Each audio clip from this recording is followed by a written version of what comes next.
Hello សួស្តីបងប្អូនទាំងអស់គ្នាវិលមកកាន់វីដេអូថ្មីរបស់យើងទៀតហើយដែលវីដេអូលើកនេះគឺខ្ញុំចង់បង្ហាញអំពី tool ពីរប្រភេទដែលតាក់ទងជាមួយនឹងអក្សរកាត់ H ហើយនិងអក្សរកាត់ O ឥឡូវយើងចាប់ផ្ដើមចូលមកអនុវត្ត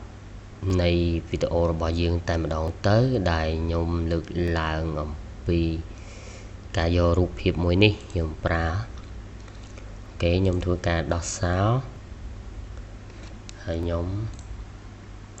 ធ្វើការចាប់អូបន្ទាត់ចេញសិនដើម្បីឲ្យស្រួលពយល់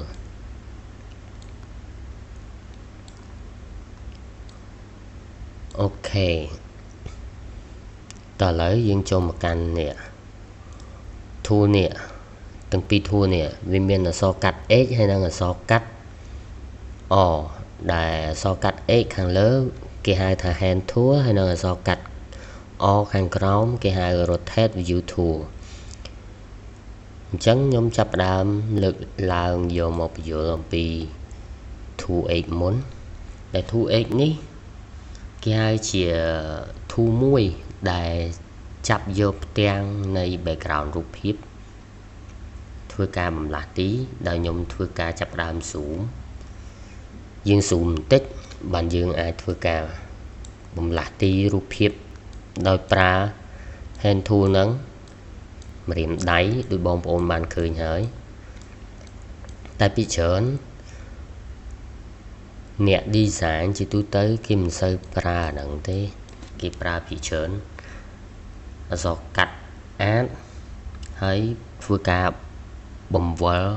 ក្របឃ្លីម៉ៅធ្វើការ zoom in zoom out អញ្ចឹងណាឬក៏ចុច control លុះត្រាតែយើង zoom in ចូលក្នុងវាចេញត្រេរបៀបនេះហើយយើងធ្វើការបន្លាស់ទីឆ្វេងស្ដាំដោយចុច control ហើយមួលឃ្លីម៉ៅមកយើងអាចធ្វើការបន្លាស់ទីដើម្បីត្រួតពិនិត្យមើលរូបភាពដែលយើងចង់បានឬក៏យើងចាប់មើលយើងប្រើ hand tool ហ្នឹងចាប់មើលចំណុចណាដែលយើងត្រួតពិនិត្យឧទាហរណ៍ថាអក្សរហ្នឹងមើលទៅស្អាតមិនស្អាតមិនពេញចិត្តអីឬក៏ច្បាស់ឬក៏មិនច្បាស់អីគឺយើងប្រើ hand tool ហ្នឹងសម្រាប់ធ្វើការអនុវត្តហើយចំណុចនេះដូចឧទាហរណ៍ថាខ្ញុំចុចចេះនេះខ្ញុំចុចមកធ្វើការបង្ហាញដល់អ្នកទាំងអស់គ្នាគឺវាមានទ្រង់ទ្រាយបែបហ្នឹងវាផ្លាស់ប្ដូរទម្រង់បែបហ្នឹងហើយចំណុច tick នេះដែលគេដាក់ scroll all window ហ្នឹងតាក់ទងទៅនឹងការ scroll ដោយមានភាពល្អដូចថាខ្ញុំចាប់ចឹងចាប់ zoom រៀង zoom ចឹងតិចនេះវារៀងល្អឯងឃើញល្អទៅ100យ៉ាងមកហើយតាក់ទងការដែលចុច tick វិញគឺយើងទាញមកជាប់នឹងធម្មតាទាញមកបន្លែងជាប់នឹងធម្មតាអញ្ចឹង tool ហ្នឹងគេមានអត្ថប្រយោជន៍បែបហ្នឹងហើយតាក់ទងជាមួយនឹង tool ទី2ខ្ញុំធ្វើការ zoom តិចសិនអូខេបាននេះសិនចុះ tool ទី2តាក់ទងនឹង rotate view tool ហ្នឹងគឺសំដៅទៅលើអីសំដៅទៅលើការបង្វិលផ្ទាំងនៃ background រូបភាពរបស់យើងឲ្យមានការផ្លាស់ប្ដូរទិសដៅនេះដូចខ្ញុំចាប់ចឹងណាឃើញវាមានត្រីវិស័យរត់មកកដាលហ្នឹងឯងបង្វិលទៅជ្រុងណាដែលយើងចង់បានឬក៏យើងអាចធ្វើការតម្រូវទៅលើកន្លែងនេះក៏បានយើងចង់ដាក់45ទៅវាលោតមករៀងចំហៀងយើងចង់ដាក់90វាមកបញ្ឈរយ៉ាងវិញយើងចង់ដាក់120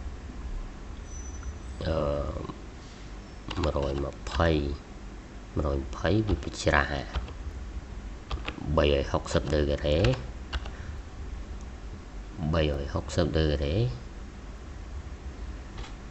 គឺវាចេញតម្រង់បែបនេះ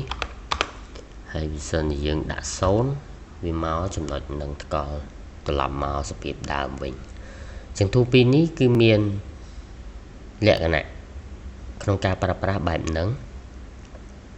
ហើយឆ្លៀតមួយទៀតដែរដែលខ្ញុំជ្រួលបញ្យល់ហើយគឺខ្ញុំបញ្យល់តាក់ទងអស់ជាមួយនឹងពីធូខាងក្រោមនេះទៀតដើម្បីឲ្យបងប្អូនទទួលបាននៃការប្រើប្រាស់ tool បានច្រើនពីព្រោះវីដេអូហ្នឹងរៀងខ្លីបន្តិចទេអញ្ចឹងបងប្អូនអាចក្តាប់យកបាននៃ tool ទាំងប្រមាណដែលខ្ញុំបានបញ្យល់ក្នុងវីដេអូនេះអូខេខ្ញុំលើកឡើងអំពី tool អក្សរ S ដែលក្នុងហ្នឹងវាមាន3 tool ហើយ tool ទី1គេហៅថា standard screen mode tool ទី2គេហៅថា full screen mode with menu bar tool ទី3គេហៅថា full screen mode អញ្ចឹងយើងមិនចាំបាច់ទៅចុចជ្រើសរើសវាអញ្ចឹងទេនាំឲ្យវែងឆ្ងាយយើងប្រើអក្សរកាត់អក្សរ S ហ្នឹងហ្មងអក្សរ S យើងគ្រាន់តែចុចទី1ផ្លាស់ប្ដូរទម្រង់នេះទីចំណុចទី2នេះ full screen mode with menu bar ហើយយើងចុច F គឺពេញអេក្រង់តែម្ដងដើម្បីថាស្រួលថាយើងធ្វើកិច្ចការហ្នឹងចាប់គ្រប់ហើយយើងចង់ពិនិត្យផ្ទាំងដែលយើង design ទាំងមូលគឺវានឹងដាក់បង្ហាញ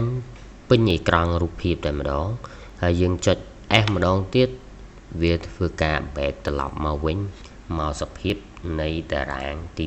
1អូខេអញ្ចឹងខ្ញុំគិតថាការបញ្យល់នេះគឺបានកោះក្បាយហើយអញ្ចឹង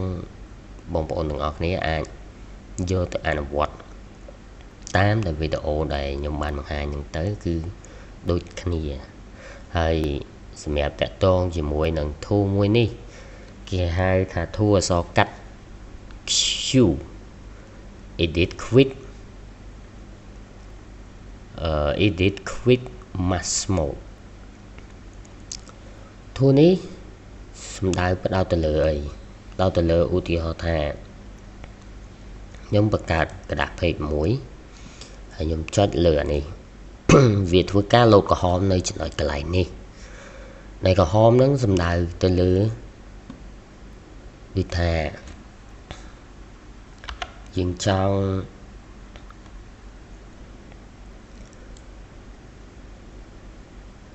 ង់កំណត់ដូចថានេះខ្ញុំទាញអញ្ចឹងមកវាចេញក្រហមអញ្ចឹងទៅ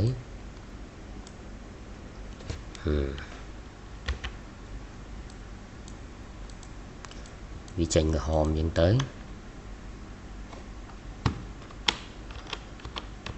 ឡូវខ្ញុំ back មកវិញខ្ញុំទាញម្ដងទៀតវាគឺជាការកំណត់មួយកំណត់នេះអញ្ចឹងណាអាហ្នឹងប្រើភាសាមួយដូចជាងពិបាកបញ្យល់បន្តិចឥឡូវខ្ញុំធ្វើការបញ្យល់ចេះវិញបញ្យល់ដល់ខ្ញុំប្រើខ្ញុំចុច back មកវិញសិនមករួចហើយខ្ញុំចុច T វិញវាស្តៀងនឹងអាប្រភេទនេះដែរដូចថាឥឡូវខ្ញុំចង់ទៅសេអានេះចុះខ្ញុំទៅសេអាហ្នឹងខ្ញុំទៅសេពាក្យសេអូខេហើយខ្ញុំយកហ្វុងណារៀងទៅនងតិចទៅសិននេះ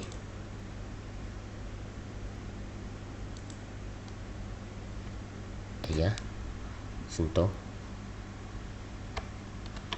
back មកវិញសិន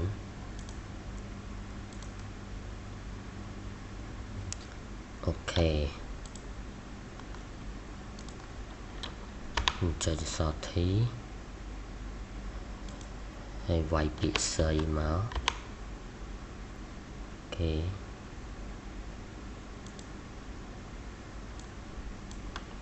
ដាក់យ៉ាងនេះបន្តិច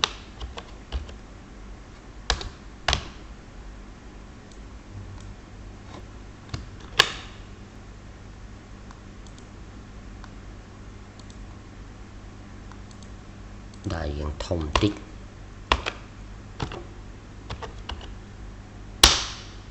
ok nhóm xây trắng em tập máu nhưng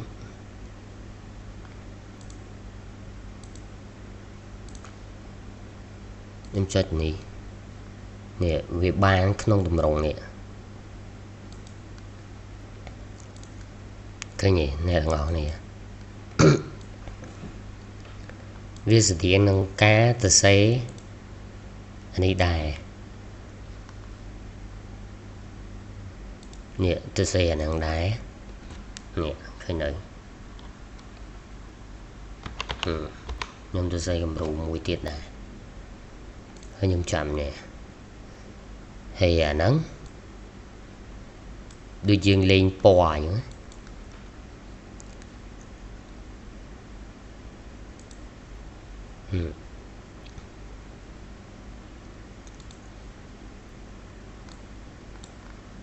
cái gì viết sự điện cái này nó ca praประเภทមួយហ្នឹង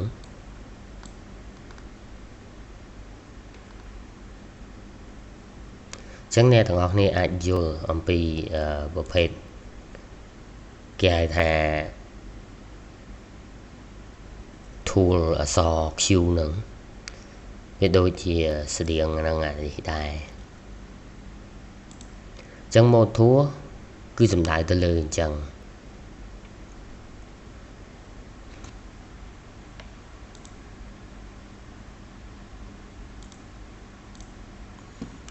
អូខេអញ្ចឹងបងប្អូនអាចយល់អំពីប្រភេទ tool នេះហើយបងប្អូនអាចយកទៅអនុវត្តទៅតាមគំរូ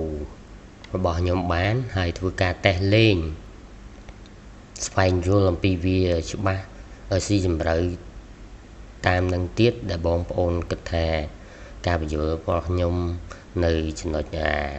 tool Q នេះវាមិនគ្រប់គ្រាន់អីអញ្ចឹងបងប្អូនអាចចូលទៅតេស្តលេងបានអញ្ចឹងសម្រាប់វីដេអូហ្នឹងគឺមានតែប៉ុណ្្នឹងទេហើយវីដេអូនេះគឺខ្ញុំបានប្រាប់អំពីtool ដល់ទៅ4 tool เนาะអញ្ចឹងវីដេអូបន្តខ្ញុំនឹងធ្វើការបង្ហាញនៃ object ថ្មីក៏ដូចជាតាក់ទងជាមួយនឹងtool អក្សរ K ម្ដងអូខេអញ្ចឹងវីដេអូហ្នឹងគឺមានតែប៉ុណ្្នឹងទេបងប្អូនអូខេបាយបាយជួបគ្នាក្នុងវីដេអូក្រោយបន្តទៀត Thank you